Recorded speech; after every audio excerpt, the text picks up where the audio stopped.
Itu yang kita berikan.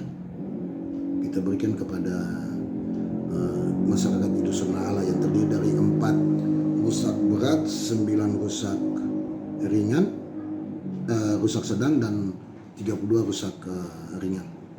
Ada beras, ada minyak goreng, mie instan, ikan kaleng, gula pasir, daun teh, kopi, susu denko, kemudian susu bayi, kemudian deterjen, sabun cuci.